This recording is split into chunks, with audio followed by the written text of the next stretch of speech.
The music swelled, and the doors swung open. But it wasn't my arm my father took. It was my stepsister, Chloe's. He beamed at her, his eyes filled with a pride I had only ever dreamed of. They started down the aisle I had paid for, in the venue I had booked, at the wedding I had planned. My own father was walking my stepsister down the aisle to marry my ex-fiancé, Liam. A wave of nausea hit me so hard I had to grab a chair. This couldn't be happening. My name is Camila, and this was supposed to be my wedding day. It all started a year ago. When Liam proposed, I was over the moon. We'd been together since college, and I couldn't wait to start our life together. My father and my stepmother, Susan, were thrilled, or so I thought. Planning began immediately. I found the perfect venue, a beautiful old manor house with sprawling gardens. It was expensive, way beyond my budget, but I took on extra work, saved every penny, and finally paid the deposit myself. It was my dream, and I was making it happen. A few months later, Chloe, my stepsister, broke up with her long-term boyfriend. She was devastated and moved back home. I felt for her.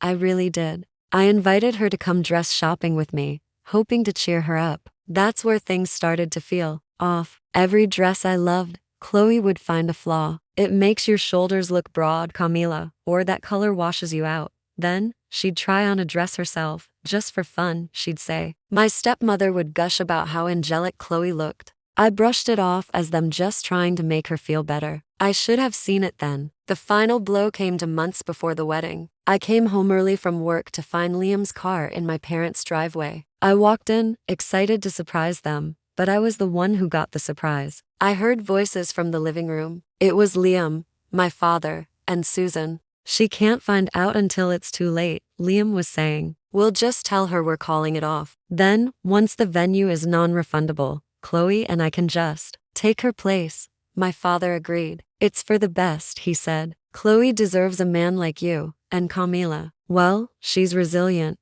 I stood there, frozen, my heart shattering into a million pieces. I didn't confront them. Not then. I let them play out their twisted little plan. Liam broke up with me the next day with some lame excuse. I pretended to be heartbroken. I cried. I begged. I played my part perfectly. All the while, a new plan was forming in my mind. A much, much better one. I let them think they had won. I watched them send out new invitations, using my designs, for my wedding date. And today, as I watched them walk down my aisle, I just smiled, because they had no idea what was coming. The venue manager walked over to me, and I gave him a nod. He stepped right into the middle of the aisle, stopping my father mid-stride. He cleared his throat and spoke into a microphone. "Apologies for the interruption, but there's been a mistake. The bill for this event has not been paid. As the original booking was canceled by the payer, Miss Camila, this event is now terminated." The music screeched to a halt. Every head turned. The beautiful wedding they had stolen was over before it even began. My revenge wasn't loud or cruel. It was simply the quiet, satisfying click of a lock on a door they could no longer open.